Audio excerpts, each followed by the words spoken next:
also declared the date for his swearing in ceremony 17 को। वो कह रहे हैं कि मैं swearing in होगी, हम इनवाइट करने 16 को जाएगा दिल्ली। इस मेंटली डिस्टर्ब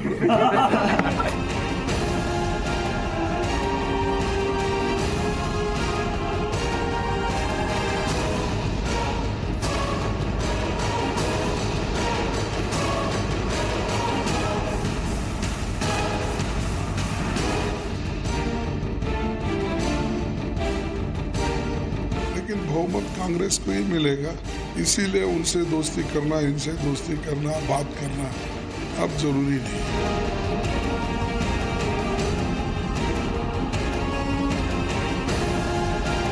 ये रफ्तार बरकरार रखे और देर शाम तक वोटिंग करे और रिकॉर्ड तोड़ वोटिंग करे और परिवर्तन लाए।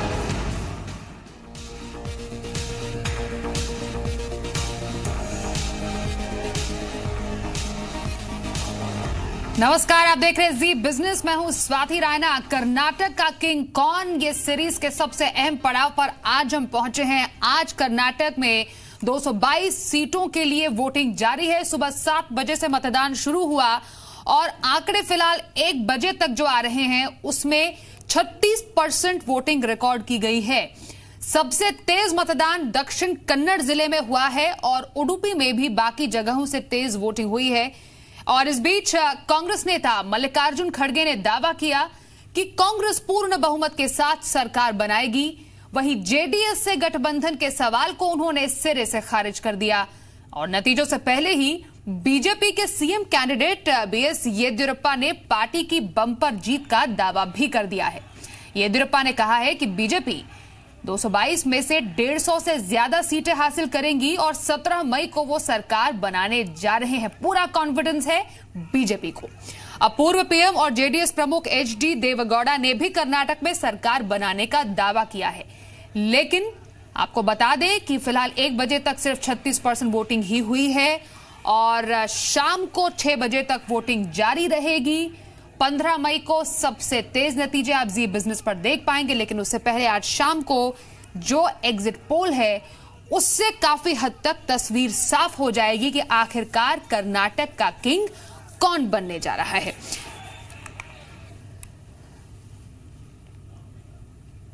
तो कर्नाटक विधानसभा चुनावों को लेकर इस वक्त की बड़ी खबर यह है कि हम्पी नगर में पोलिंग बूथ के बाहर कांग्रेस और बीजेपी कार्यकर्ताओं के बीच झड़प हो गई है, जिसकी तस्वीरें आप देख सकते हैं। बीजेपी का आरोप है कि उनके पार्षद पर हमला हुआ और पुलिस ने कोई कार्रवाई नहीं की।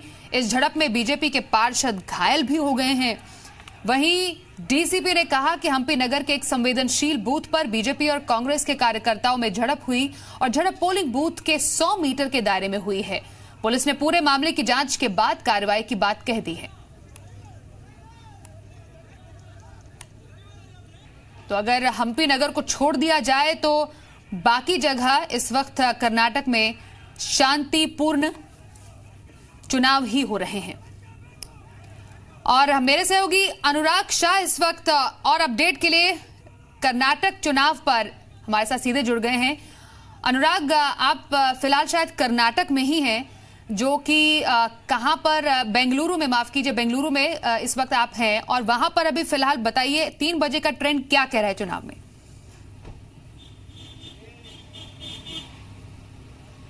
मैं इस समय बेंगलुरु की बीएमटी लेआउट जो कॉन्स्टिट्यूएंसी है उसकी वहां पर हूं, एक पोलिंग स्टेशन के बाहर। और जो लेटेस्ट आंकड़े आए हैं इलेक्शन कमीशन की तरफ से, 1 बजे तक करीबन 38-39% तक का ही वोटिंग टर्नआउट हुआ। उसमें दक्षिण कन्नड़ा है, वहां पर 47 से 48% वोटिंग हुई। और जो कर्नाटक बेंगलुरु अर्बन है वहां पर सबसे निराशा हुई है। मात्र 27 से 28% ही वोटिंग हुआ है। आप देख सकते हैं मेरे पीछे भी एक ये पोलिंग बूथ है और पिछले 1-1.5 घंटे से यहाँ पर बहुत कम लोगों की आवाजाही है। इक्का दुक्का लोग आ रहे हैं। हालांकि ये शहरी इलाका है, आज सैटरडे की छुट्टी भी है, फिर भी तमाम प्रयासों के बाद भी जो लोगों का रुझान है काफी कम रहा है। यहाँ तक कि बेंगलुरु सिटी के अंदर अगर आप वोटिंग करके जाते हैं, अपना इंक का इंप्रेशन दिखाते हैं, तो कई जगह पे आपको फ्री कॉफी मिल रही है, कुछ डिस्काउंट्स मिल रहे हैं, गिफ्ट मिल रहे हैं, ऐसी ऑफर दिए जा रहे हैं। उसके बावजूद भी शहरी इलाकों में इतना ज्यादा उत्साह नहीं दिखा है वोटिंग को लेके। हालांकि दक्षिण कन्नड़ा और जो दूसरे रूरल इलाके हैं वहां पर अभी तक के जो आंकड़े आए वो संतोषप्रद है। और अगर पिछले साल की भी बात करें तो ओवरऑल कर्नाटक का जो ट्रेंड रहा था वो 70% वोटिंग का रहा था और उसमें बेंगलुरु का जो कंट्रीब्यूशन था 50% ही था। तो उसी के आसपास अभी भी ये चल रहा है, हालांकि उससे कम ही कह सकते हैं आप। तो इसको लेकर एक चिंता जरूर हो रही है। बिल्कुल, तो फिलहाल चुके हैं 1 बजे तक ये जो फिगर्स हैं, लगभग 36% लोग वोट करने के लिए बाहर आए हैं। और जहां पर इस वक्त हमारे सहयोगी अनुराग है, वहां पर भी कुछ ज्यादा उत्साह लोगों में नहीं नजर आ रहा है। इसलिए प्लीज हम कर्नाटक की जनता से रिक्वेस्ट करते हैं, अपने घरों के बाहर आए, बढ़ चढ़कर वोट करें, क्योंकि आप जो सरकार चुनेंगे, आप जिसके नाम पर मुहर लगाएंगे, वो अगले 5 साल तक आपके लिए काम करेंगे, चाहे मुद्दे जो भी हो, जिस तरीके से भी आपने जो भी जांच परख कर वोट करने की सोची है। लेकिन इस बार हमने काफी मुद्दों पर जंग देखी है दोनों ही पार्टियों के, अनुराग, और काफी ऐसे मुद्दों पर भी जंग देखी है जो कि शायद लोगों के विकास या जगह के विकास से जुड़े हुए नहीं है। आपको क्या फील नजर आ रही है, क्योंकि आप भी कुछ समय से वहां पर रहे हैं? कांग्रेस या फिर बीजेपी, मोदी भी यहां पर गए, मोदी भी यहां पर बढ़ चढ़कर गए कैंपेनिंग करने के लिए। राहुल गांधी का एक नया रूप यहां पर देखने को मिला है। तो क्या फील आपको नजर आ रहा है?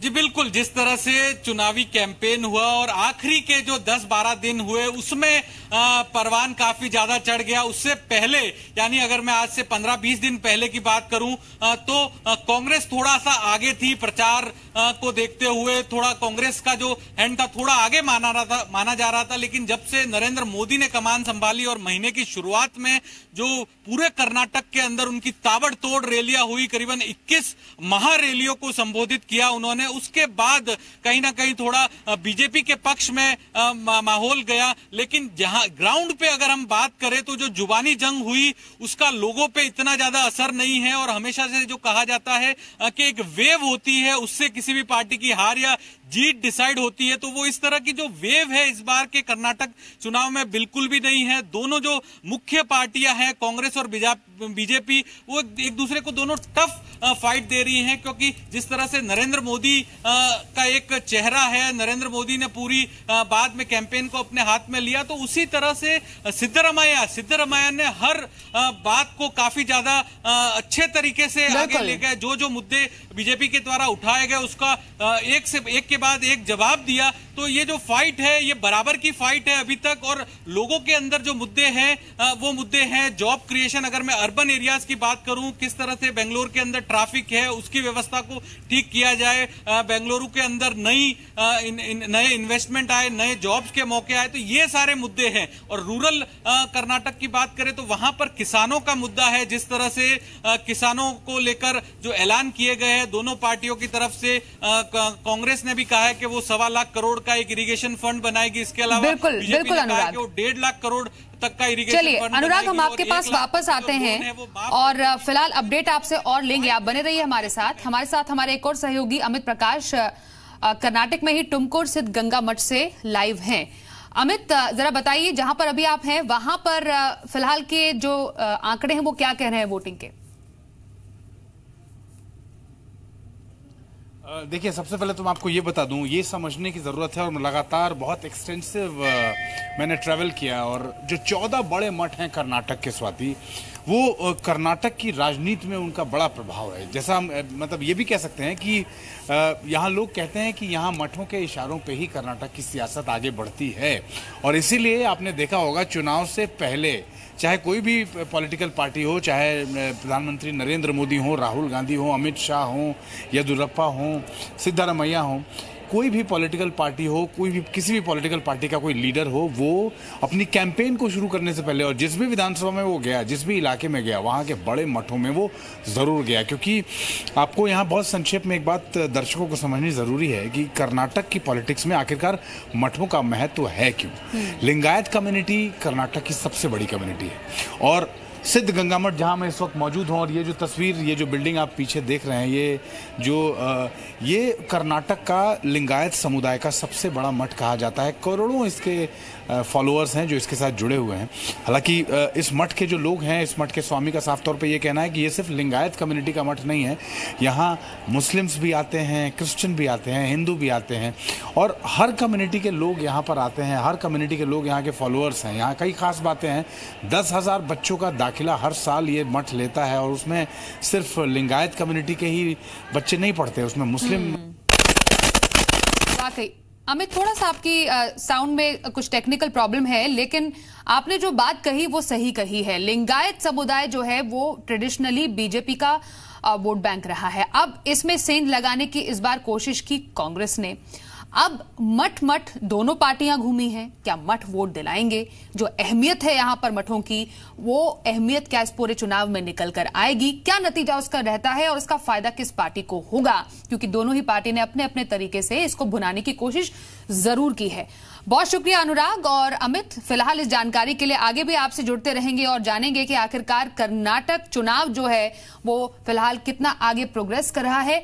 लेकिन इस बीच आपको यह भी बताएं कि मुख्यमंत्री सिद्धरमैया ने वोटिंग से पहले मीडिया से बात भी की और दावा किया कि कर्नाटक में कांग्रेस को बहुमत मिलेगा और कांग्रेस 120 सीटें जीतेंगे। उन्होंने यह भी दावा किया वो खुद भी चुनाव आसानी से जीत जाएंगे। पीएम मोदी के मंदिर दर्शन पर तंज कसते हुए सिद्धरमैया ने कहा कि भगवान के आशीर्वाद के लिए मंदिर जाने की जरूरत नहीं है। आपके सर पर हम तिलक देख रहे हैं। येदियुरप्पा ने मंदिर में जाकर पूजा की है, मोदी नेपाल में पूजा कर रहे हैं, तो क्या आपने मैं मंदिर को नहीं जाता। इधर ही आए, क्यों मंदिर को जाना? ये भगवान का आशीर्वाद कभी भी है, अभी भी है, कभी भी है, अभी भी है। अगले मुख्यमंत्री आप। तो एक और कर्नाटक की जनता नई सरकार के लिए वोट कर रही है, तो वहीं चुनाव लड़ रही तीनों बड़ी पार्टियों के नेताओं ने अपनी अपनी सरकार का दावा किया। हम बात कर रहे हैं कांग्रेस, बीजेपी और जेडीएस की। बीजेपी को रोकना है तो कांग्रेस रोक सकती है, और तीसरा प्लेयर जो है जेडीएस हो या मिलके वो उनके मुकाबला कर रहे हैं, या स्टेट लेवल हो या दिल्ली लेवल हो सकता है चंद एरिया में जहां पर उनका बहुत ही होल्ड है, उस जगह थोड़े सीट्स आएंगे, उसमें तो हम नकारने की बात नहीं है, लेकिन बहुमत कांग्रेस को ही मिलेगा। इसीलिए उनसे दोस्ती करना, इनसे दोस्ती करना, बात करना अब जरूरी नहीं। And atmosphere for Bharatiya Janata Party is very good, and we are going to cross 150 seats. We expect this time possibility to form the government. That is our expectation. तो आपको एक बार फिर बताएं कि कर्नाटक विधानसभा चुनाव के लिए वोटिंग जारी है और येदियुरप्पा ने शिकारीपुरा में अपना वोट डाला। वहीं जेडीएस के अध्यक्ष देवेगौड़ा ने हासन सीट पर मतदान दिया। अब सदानंद गौड़ा भी अपने पूरे परिवार के साथ वोट डाले बेंगलुरु पहुंचे, तो हुबली से जगदीश शेट्टार ने वोट डाला। बेंगलुरु में केंद्रीय मंत्री अनंत कुमार ने भी अपने मत का प्रयोग किया। तो कर्नाटक में राजनीति से अलग और भी कई दिग्गजों ने अपने अपने वोटिंग राइट्स का इस्तेमाल किया। कनकपुरा से श्री श्री रविशंकर ने वोट डाला, तो राहुल द्रविड़ क्रिकेटर ने बेंगलुरु में अपने मत का इस्तेमाल किया। वहीं मैसूर के राजा यदुवीर कृष्णदत्त ने भी अपना वोट डाला। साथ ही इंफोसिस के non executive chairman Nandan Nilekani ने भी वोट डाला और उनसे एक्सक्लूसिव बातचीत की है हमारे सहयोगी अनुराग शाह ने। खास बातचीत के लिए मौजूद है नंदन नीलेकनी जी। सर, अभी आपने वोट कास्ट किया है, तो जो नई सरकार आएगी उससे किस तरह की उम्मीदें होगी, किस तरह की आकांक्षाएं होगी, और ओवरऑल जो इस बार कर्नाटक के अंदर चुनाव का माहौल रहा उसको आप कैसे देखते हैं? एकदम हार्ड फॉट इलेक्शन है और कोई आए तो उनको बहुत अच्छा गवर्नेंस देना चाहिए। Yes sir. और सर, जो अभी जॉब क्रिएशन को लेके सबसे बात होती है, और जो कर्नाटक है उसके अंदर बेंगलुरु एक आईटी हब माना जाता है जॉब क्रिएशन में, तो आपको नहीं लगता कि ओवरऑल जो गवर्नमेंट है उसको जॉब क्रिएशन के लिए नए मौके बनाने चाहिए? हाँ, बहुत। जॉब क्रिएशन तो नंबर 1 प्रॉब्लम है और इसके लिए बहुत इम्पोर्टेंस देना चाहिए। और सर, ऑटोमेशन कहीं ना कहीं हिट नहीं करता है जॉब क्रिएशन में? ऑटोमेशन होने के बाद भी बहुत जॉब्स बना सकते हैं। इन्फोसिस के पूर्व एग्जीक्यूटिव वाइस चेयरमैन कृष गोपालकृष्णन ने आज अपना वोट डाला, और वोट डालने के बाद उन्होंने कहा कि चुनावों में जुबानी जंग से गरिमा कम हुई है। साथ ही उनका कहना है कि बेंगलुरु आईटी हब है, यहां स्टार्टअप तेजी से बढ़े हैं। हमारे साथ खास बातचीत के लिए मौजूद है इन्फोसिस के फॉर्मर एग्जीक्यूटिव वाइस चेयरमैन कृष गोपालकृष्णन। सर, मैं आपसे ये समझना चाहूंगा, अभी आपने वोट कास्ट किया है, तो इसके बाद जो नई गवर्नमेंट आएगी तो उससे क्या आप उम्मीदें रखते हैं, क्या प्रायोरिटीज होगी? स्पेशली आप आईटी सेक्टर के अंदर क्या चीजें देखना चाहते हैं जो नई सरकार आएगी? See, clearly Bangalore strength, Karnataka strengths are IT, startups, innovation, the whole ecosystem that exists here. It's creating amazing number of startups. So we need to sustain these, build on these trends, and make sure that Bangalore continues to be the number 1 destination for IT, startups, and innovation. Sir, job creation की बात आती है तो पूरे देश के अंदर अभी जॉब्स को लेके हाहाकार मचा हुआ है, तो जॉब क्रिएशन पे फ्रंट पे अभी सरकार को क्या चीजें करनी चाहिए? I strongly feel that we need to encourage new business creation. We need to address the issue of ease of doing business. We need to make sure that Bangalore continues to be a magnet to attract people from anywhere in the country to come and find their jobs. तो कर्नाटक में जनता vote कर रही है। नारायण हृदयालय के founder doctor Devi Shetty भी vote डालने के लिए पहुंचे। उन्होंने कहा अगर लोग बड़ी संख्या में बाहर आकर वोट नहीं करते तो ये शर्मनाक होगा। साथ ही उन्होंने कहा कि वोट नहीं देने वालों को अगले 5 साल तक तो कोई शिकायत करने का हक ही नहीं है। उनसे बात की हमारे संवाददाता अनुराग शाह ने। हमारे साथ खास बातचीत के लिए मौजूद है world famous heart cardiac surgeon और नारायण हृदयालय के देवी शेट्टी जी। सर, सबसे पहले आपसे यही मैं समझना चाहूंगा कि अब आपने वोट आज कास्ट कर दिया है, जो आने वाली सरकार है उससे किस तरह की एक्सपेक्टेशन होगी, किस तरह की आपकी उम्मीदें होगी? मेरा एक्सपेक्टेशन है गवर्नमेंट ने they should concentrate on economic prosperity, job creation. ये देश में every year 26 million babies are produced, so we need to create jobs for all of them. That is the top priority. Economic prosperity is next. Of course, everything else is minor. Of course, the garbage and these things, people keep talking about it. But that is an issue, no doubt. But we are ignoring the major issues which is affecting the country. वहीं राज्यसभा सांसद राजीव चंद्रशेखर भी अपना vote डालने voting booth पहुंचे। राजीव ने ज्यादा से ज्यादा लोगों से वोट डालने की अपील की। उन्होंने कहा और उम्मीद जताई कि इस बार 60% से ज्यादा वोटिंग की उन्हें उम्मीद है, क्योंकि कर्नाटक की जनता अब सरकार बदलना चाहती है। आप कितने कॉन्फिडेंट है? आपने भी काफी ज्यादा प्रचार किया है, बहुत ज्यादा मेहनत की है, कितनी उम्मीदें हैं, कितनी आशाएं हैं, कितनी आकांक्षाएं हैं? मुझे एकदम 100% उम्मीद ये है कि लोग जो चेंज मांग रहे हैं उस चेंज का एक कॉन्सिक्वेंस होगा कि सरकार बदलेगा। सरकार का जो मैंडेट होगा या सरकार का जो भी नया सरकार का जो फोकस होगा वो यही होगा जो लोग चाहते हैं। और लोग ये चाहते हैं कि सेफ्टी और सिक्योरिटी हो सबके। लोग ये चाहते हैं कि हमारे जो पब्लिक मनी जो स्पेंड होता है वो ट्रांसपेरेंटली करें। लोग ये चाहते हैं कि हमारे एनवायरनमेंट और हेरिटेज को प्रोटेक्ट करें। लोग ये चाहते हैं कि जो भी डेवलपमेंट प्रोजेक्ट हो वो पब्लिक के कंसल्टेशन के साथ हो, ना कि कोई कॉन्ट्रैक्टर और बिल्डर के। तो लोग एक नया गवर्नेंस मॉडल चाहते हैं जहां पे वो पार्टिसिपेट कर सकते हैं और वो अवेयर हो सकते हैं कि गवर्नमेंट का जो डिसीजंस है क्यों, कैसे, कहाँ लिया जा रहा है। तो मैं मानता हूं 15 तारीख मई को जो नया सरकार बनेगा वो उनका यही गाइडिंग प्रिंसिपल्स होगा।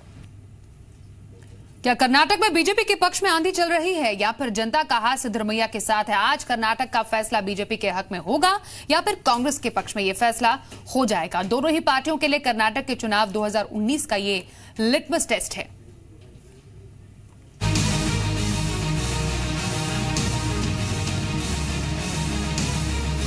कर्नाटक 2019 का लिटमस टेस्ट। कर्नाटक के चुनाव में प्रधानमंत्री की जंग।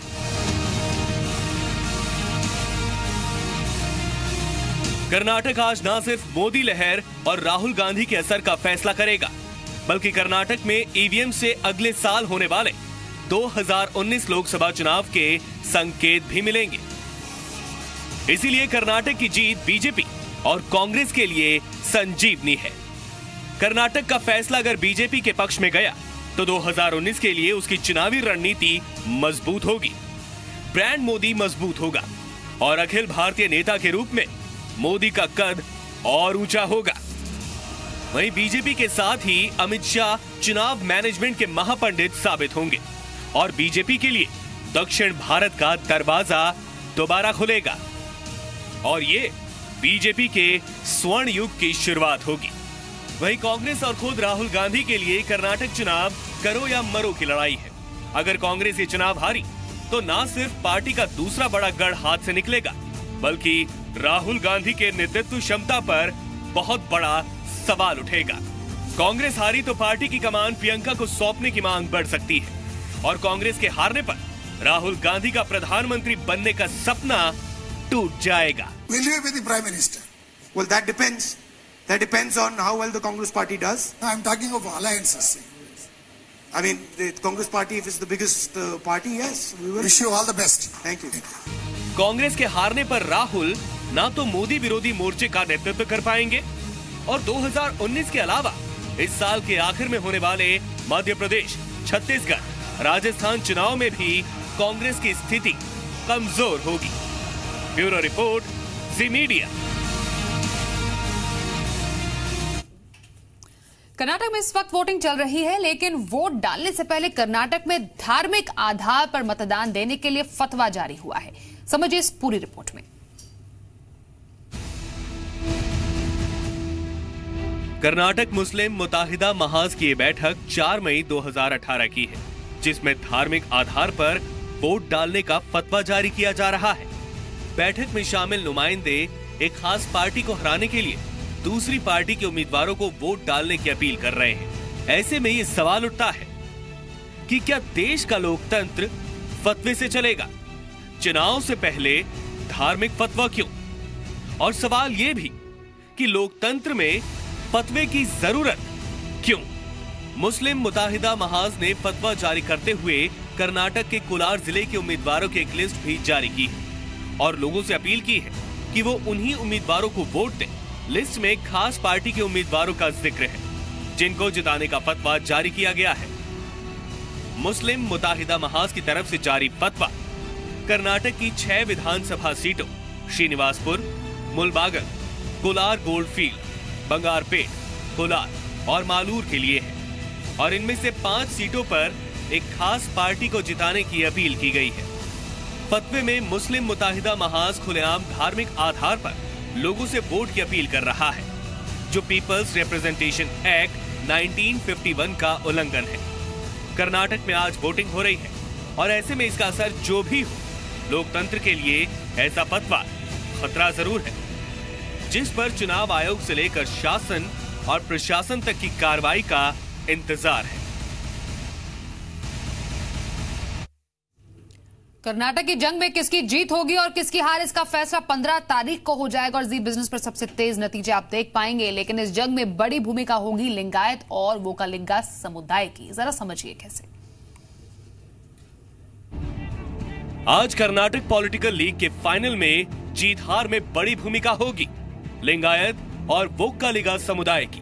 कर्नाटक में कांग्रेस ने चुनावी फायदे के लिए हिंदुओं को बांटने की कोशिश की थी और कर्नाटक चुनाव में लिंगायत कार्ड खेलकर लिंगायतों को हिंदुओं से अलग धर्म का दर्जा देने की मांग की थी। जवाब में बीजेपी ने कहा कि कांग्रेस सत्ता के लिए हिंदुओं में फूट डालो और राज करो की राजनीति अपना रही है। साथ ही बीजेपी ने कांग्रेस के लिंगायत कार्ड के जवाब में सिद्धारमैया के अहिंदा वोट बैंक में सेंध लगाने की कोशिश की। अहिंदा माइनॉरिटीज, बैकवर्ड क्लासेस और दलितों को कहा जाता है। चित्रदुर्ग के नायकों को धोखे से जहर देने वालों, दलित वीरांगना की हत्या करने वालों की जयंती मनाने वाली कांग्रेस ने इस धरती का, आपका, इतिहास का अपमान किया है। कांग्रेस ने जाति काटो वोट बांटो वाली जो राजनीति शुरू की थी वो हिंदुत्व की लड़ाई में बदल गई। लेकिन कांग्रेस, बीजेपी और जेडीए ये भी जानती है कि लिंगायत और वोक्कालिगा समुदाय की भूमिका कितनी अहम है। इसीलिए तीनों ही पार्टियों ने दोनों समुदाय पर खुलकर दांव लगाया है। कर्नाटक में तीनों पार्टियों ने लिंगायत और वोक्कालिगा पर बाजी लगाई। लिंगायत और वोक्कालिगा नेताओं को सबसे ज्यादा टिकट दिए गए। बीजेपी ने 68 लिंगायत और 38 वोक्कालिगा नेताओं को टिकट दिए। कांग्रेस ने 49 लिंगायत नेताओं और 46 वोक्कालिगा नेताओं को टिकट दिए। वहीं जेडीएस ने 41 लिंगायत और 55 वोक्कालिगा नेताओं को टिकट बांटे। कर्नाटक में 30 से ज्यादा सीटें ऐसी हैं जहां पर अलग अलग पार्टियों के लिंगायत उम्मीदवारों के बीच सीधी टक्कर होगी। ब्यूरो रिपोर्ट, जी मीडिया।